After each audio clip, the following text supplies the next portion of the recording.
welcome back to another video. I am here in South Carolina visiting my parents for Thanksgiving. I've already been here for almost a week now. It's always nice to get out of New York for a little bit and spend time with my parents, especially now that they've moved further away. I don't get to see them as often. We used to live in Pennsylvania, so it was pretty easy for us to go back and forth between the city, but them being in South Carolina, I have to get on a flight. I've never had to fly to visit family before. It's so weird. Even when I was in college in Baltimore, I would just get on the Amtrak to Philadelphia. It was so easy to get home for breaks or even long weekends. But I'm really happy to be here. There is always a direct flight here from LaGuardia, which is so nice. And the flight's usually pretty cheap and they're always empty. Like 9 out of 10 times I have an empty row, which is perfect. It's just what I want. And the flight is like an hour and a half. So on the task list for today, I am making the mashed potatoes this year. So I'm going to start on those. I'm also getting my nails done at 2 p.m. Look at these. Look at my wrinkled knuckles. What's going on there?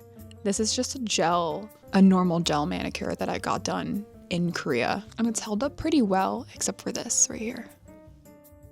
That one little crack is the only mishap in them. So it's pretty nice. I think I'm gonna do red chrome if I can find a chrome that works. Every time I've looked up the look on Pinterest, everyone in the comments is like, you can't do chrome with this because it turns it silver. You can't do this chrome. It has to be a clear chrome. Nobody has clear chrome. I'm like not educated enough in nails to know if it's possible. So I'll see what happens when I get to the salon. We were originally going to go to a 9:45 yoga class this morning, but we have had 2 workout classes back to back. We did a yoga strong class 2 days ago and then a spin class yesterday, a sprint spin class, which I've never done before.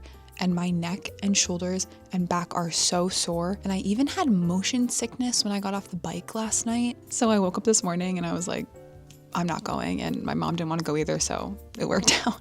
Other than that, I've just been enjoying a relaxing few days at my parents' place. I'll be here until next Tuesday, which will be nice. I don't feel like I have to rush in and out for the holidays because I work remotely. That's like such a privilege. This week, I also started a study in drowning. I bought it at like a little market they have here at like a used book stall, although it looks pretty new. I took the dust cover off just because I hate when it gets bent when I read.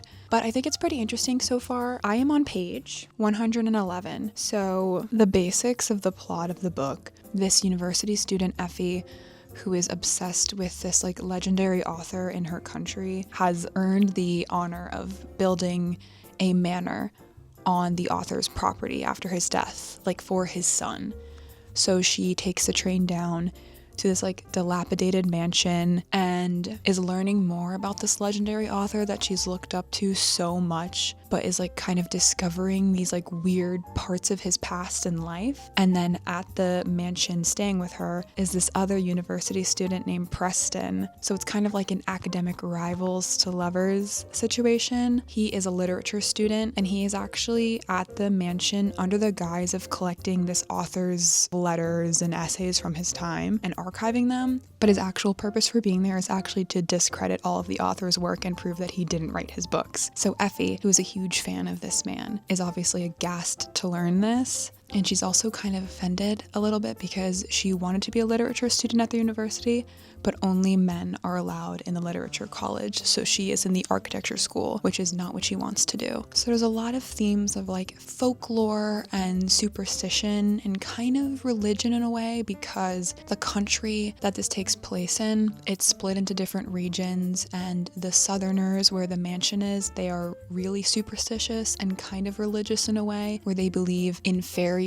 and creatures, like fantastical creatures, as being a part of reality. And the northerners, where the school is, where Effie's from, they do not believe in fairies. They consider them just like old folklore, and instead they believe in saints, like physical people. So very interested to see where it goes. I didn't do a great job of summarizing it, so I'm sorry if that sounded like really confusing, but very intrigued so far. There is also a war going on in the background of the book. Effie is from the country of Lyria, and they are being invaded by their neighboring country that Preston is from. So a lot going on there. This hardback edition has these books on the side, which I think is very cute. And then there is the spine. I like that a lot too.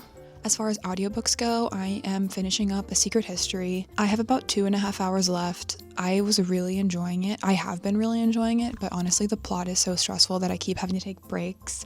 If you've read the book, you know. For people who've read the book, I am at the place in the story where Charles has been admitted to the hospital and they think he has bronchitis. So that is the part where I'm at. A lot of like suspicions running amok. People are kind of getting wary of each other and I was getting really stressed out, so I had to take a break. But otherwise, I'm really enjoying it. I wish I was going to be able to make it to my book club this month because it's for that book, but I don't think I'm going to be able to. So that's kind of a bummer. But I'm really glad that I read it because I can truly see how it became like a modern classic and a staple for like the academia genre. Although I think it does a really great job of kind of satirizing the whole genre as well and like making fun of how elitist and pretentious the students are. So it's been a really enjoyable read. So that's what I have going on today and this week. I also want to do some journaling later. We're coming down to the end of the year, so my hobonichi is getting a little empty, as it always tends to towards the end of the year, but I'm hoping to pick it back up with this holiday and then also December.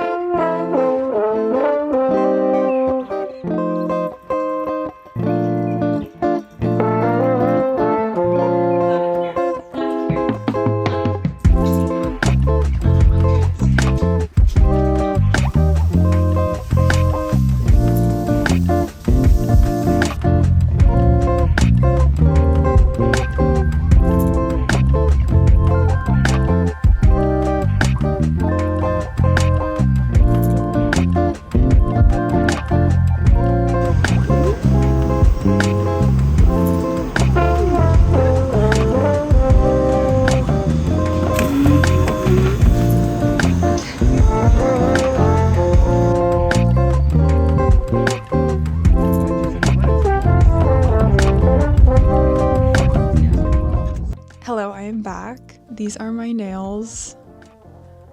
Oh my god. I'm so happy. This is exactly what I wanted. It's always a relief when you go get your nails done and they actually look the way that you were hoping that they would. I got D&D Winterberry and then a chrome on top. I told him I wanted chrome and he didn't ask me which one I wanted. He just picked one. So I think it probably was the white chrome just because it does have a bit of that silver look that people online were talking about, but I don't really mind it. I think it's fine. I was in there with these neck patches on. I probably look totally crazy, but it's still killing me, my neck, so it feels better, and if the patches are still warm, then I'll just wear them, it's fine. On our way back from the salon, I saw a job posted on LinkedIn that I need to apply to. It was posted like an hour ago, so I'm gonna try to get in early, but it is a production position for a studio in New York City that's hybrid, so it's like perfect, so I'm gonna get on that now. I may have talked about this before, but my current job ends in April of 2026. So I apply to stuff all the time. I'm still a little bit picky because I have a few months, but if it gets to like February, March and I haven't heard back from anywhere yet, then I'll start panic applying. But right now I'm still being picky, but this one is like perfect. It would be like such a good next job. And LinkedIn said that already 44 people have clicked apply. Of course, I actually wrote a cover letter for the same position at a different studio yesterday, so I already have like a cover letter for that position written out, so it shouldn't take me too much time.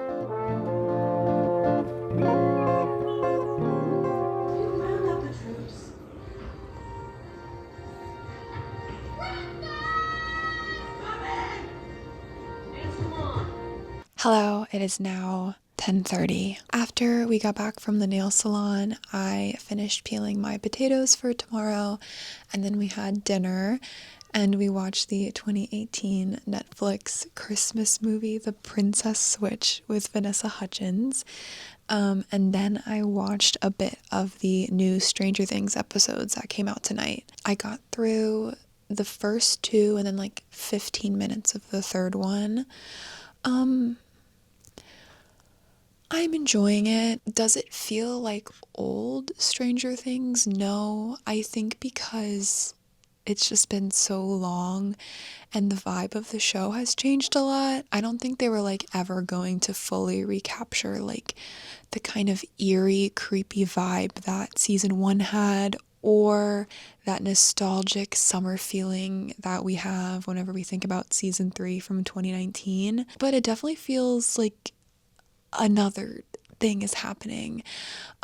So far the episodes have all taken place like not in real time, but it's like 1 hour after another, like there's no time skips at all, which I think is interesting. Like in the runtime of the show, it's probably only been about like 12 hours. And I like that kind of stuff. Like I love when the gimmick is that a show is happening in real time or like a movie happens in one day. So that's great. I think just because it's the finale and all the characters who don't really interact a ton are all coming together, that it just feels like very different from past seasons, which isn't a bad thing, but just what I was noticing. I really wish they had decided to release it on a weekly schedule instead of these batches. I don't like having to watch things around holidays, and I also hate that I have to watch so many episodes to be like caught up so that I don't get things spoiled for me, because I know that tomorrow morning, even though it's Thanksgiving, like everything's going to be spoiled on Twitter. So I blocked like every character's name on Twitter.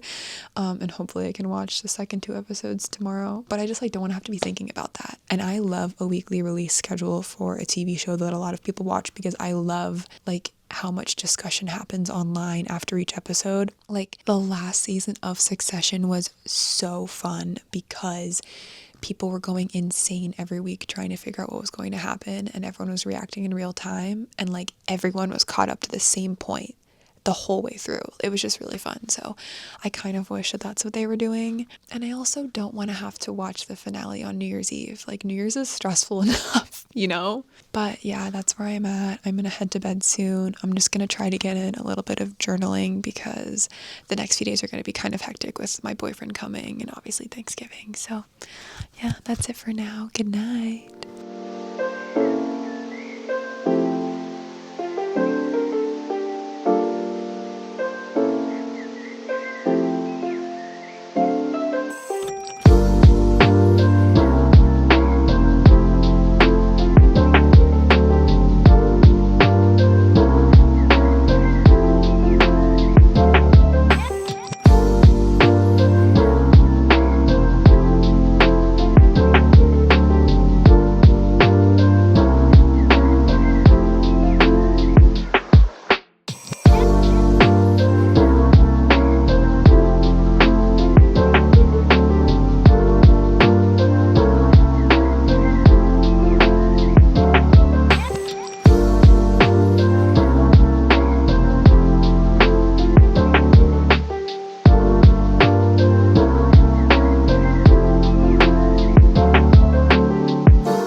Put it on low.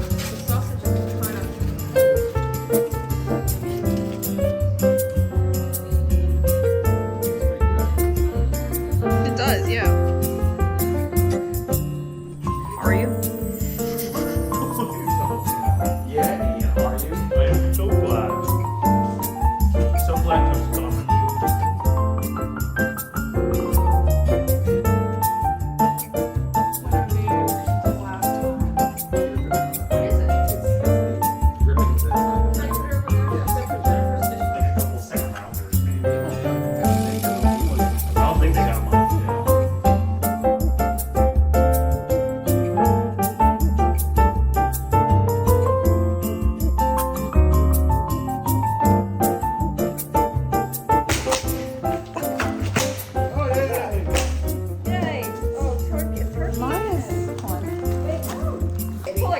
Oh, like this? Yeah.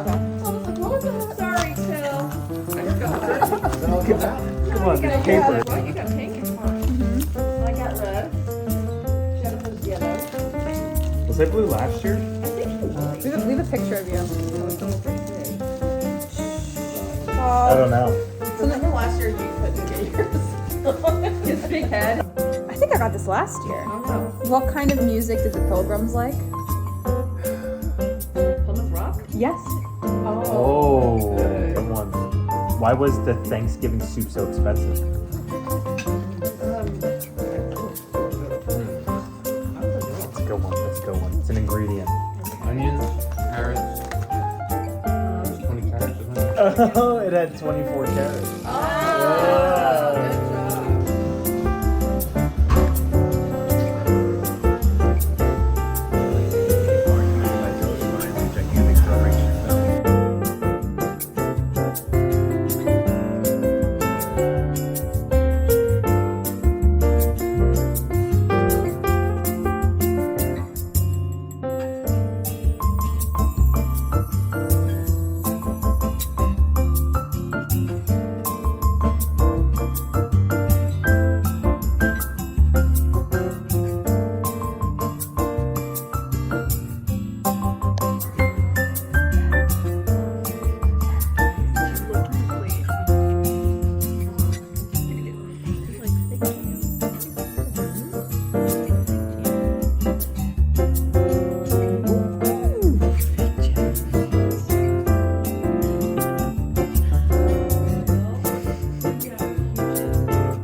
just finished setting up my new phone. I'm being like so precious with it because I don't have a screen protector or a case yet. Like I don't want to do anything to mess it up. We're gonna run to Target tonight. I'm just gonna get a case and a screen protector to use on the plane because I cannot keep living like this. I can't even really use it without a pop socket. Like I'm just too nervous about that, but it feels so wrong to have the pop socket on the back of the phone. I've had my iPhone 13 for about 3 years and it's gotten tossed around and one of the cameras on the back is cracked, so I'm not used to having something new and really nice. Anyway, tomorrow is my last full day. Kind of a bummer. I always wish I could stay a bit longer than I get to, but I have so many plans I need to do once I get back to the city. So just gonna enjoy my time and my last like full day here tomorrow.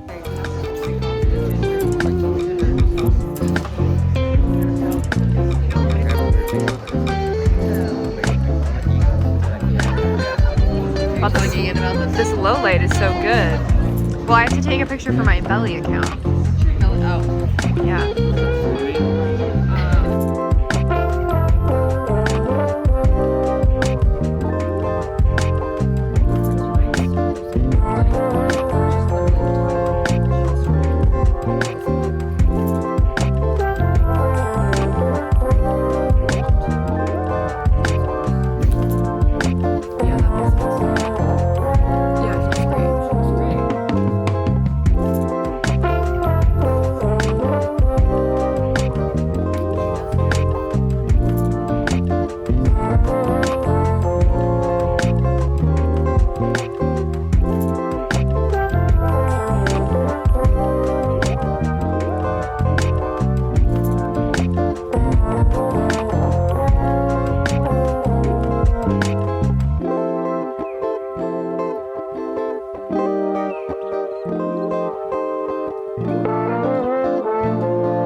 Hello everyone, I am back in the city after Thanksgiving and I just kind of wanted to wrap up on some of the things that I was talking about earlier. So a few days after Thanksgiving, I finished the current batch of Stranger Things episodes and I managed to not get anything spoiled ahead of time, so I think that is a win. As for my thoughts on how chapter 1 ended, here's the thing, right? Obviously the episode is really cool and it's super entertaining and I love like a crazy action sequence where a million things are happening and people are fighting and demogorgons are killing everybody. Like, that's great. Do I honestly believe in my heart of hearts that the Duffer Brothers planned everything that is happening in the final season during the production of season 1? No. Do I think that they had some idea? Yes, of course. Like, obviously they had some things that they wanted to hit on, but I think it's realistic for showrunners and writers to not have every beat of a show figured out if they don't know at the beginning how many seasons or episodes they're gonna get. I think that a lot of the connections that people are making on Twitter of like things that they mentioned earlier on in the show, I think that's just like fans being really observant and not necessarily something that I think the Duffer Brothers planned out 100%. Will getting powers, honestly, I don't know if I believe that that was always going to happen. The first season to me feels like really self-contained, even with the hints at the end of the season. Like, I think that that was more of a cliffhanger that was used to maybe like get interest in a second season. I think it's such a cool story on its own, the first season, that if it had ended there, it still would have been great. But I don't know if I believe that they wanted Will to have powers in the future by season 1. Does that make sense? Regardless, it was a really great finale episode for the first chapter and I had a great time watching it and I'm so interested to see what happens. I really hope we get a big character death. Sometimes I feel like TV shows and books and movies, their creators are often not brave enough to kill off major characters. I talked about this in a previous video when I was talking about the second Fourth Wing book, how I was like, I don't feel like the author is brave enough to kill off a major character because these horrible things were happening and somehow every character was like surviving and persevering through it except for like one random squad member. But it's like they went to battle and none of like the core people died. I want TV shows to be brave enough to kill off a character because that's what gets you invested.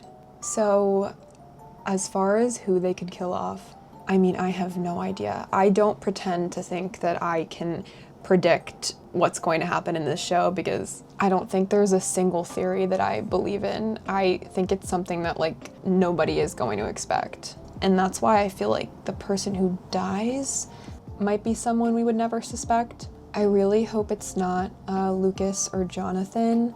For some reason, like those deaths in particular, I don't see it being like plot relevant. I just see it as kind of like a cruel thing to make happen because both of them, like Lucas especially, are kind of very like sweet characters. The ring in the cassette box does give me pause. That's not a good sign. Even though I just said it's good for creators to kill characters off, I do think it would be a little bit cruel for Max to have been put in the state that she's in the last season and then have Lucas die in this season.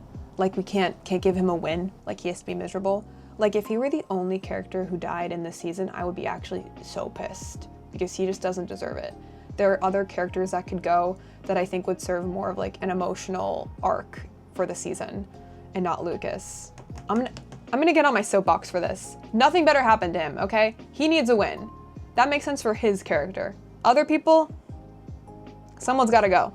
Another update, I have finished The Secret History. I really, really liked it. I'm kind of surprised that I enjoyed it as much as I did just because I would scroll by like aesthetic TikToks about this book and it didn't strike me as something that would be super interesting to me. I think because it's kind of been like TikTokified, or at least the idea of it has been. But having my own experience with it, I found it really, really enjoyable. The audiobook is so good. I read a few chapters physically, but the bulk of my reading was the audiobook. I was just really impressed how they did feel like real people. A lot of books that I've read recently, it's like I'm hyper aware of the fact that they're book characters, where I feel like at the end of this, I feel like I knew all of them so intimately, but also because we're coming from Richard's perspective, I did still feel like they were being kept at arm's length. And I still wanted to know more about them and be closer to them the same way that Richard would feel.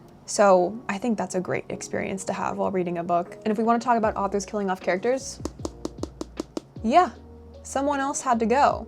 You can't just have the one, there has to be another. And I love that scene. It was so vivid. It was like seeing a play on a stage. That scene, along with the scene when Julian sees the letterhead on Bunny's letter, I was listening to that in my headphones while I was like getting ready for ballet at the studio this morning. And I was like, I can't believe I'm having this intense experience while I'm putting bobby pins in my hair. Like, it just doesn't match up. No one knows what's going on with me right now. So I'm very glad that I finished this. I still don't know if I'm gonna be able to make it to book club, but I'm gonna be seeing some of my book club members tomorrow night for a movie, so at least I'll be able to talk to some of them about it. I'm excited to see what we read next. I like how the structure of our book club, we're voting on these books every month, because only one time out of the last year has the book I submitted been chosen, so I think it gets me kind of like out of my shell, so to speak, and has me read things that I wouldn't normally pick up for myself. Like, I don't know if I would have chosen ever to read this book just because of that like TikTok view that I had of it, and also I thought it might be super dense, but I didn't have any of those problems and I really enjoyed it, so I'm glad that I read it. Also, I know that I just said that I didn't read much of the physical book, but I do love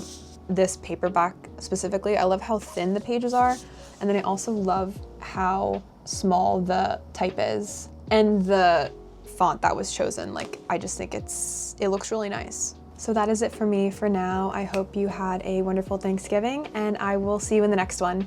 Bye.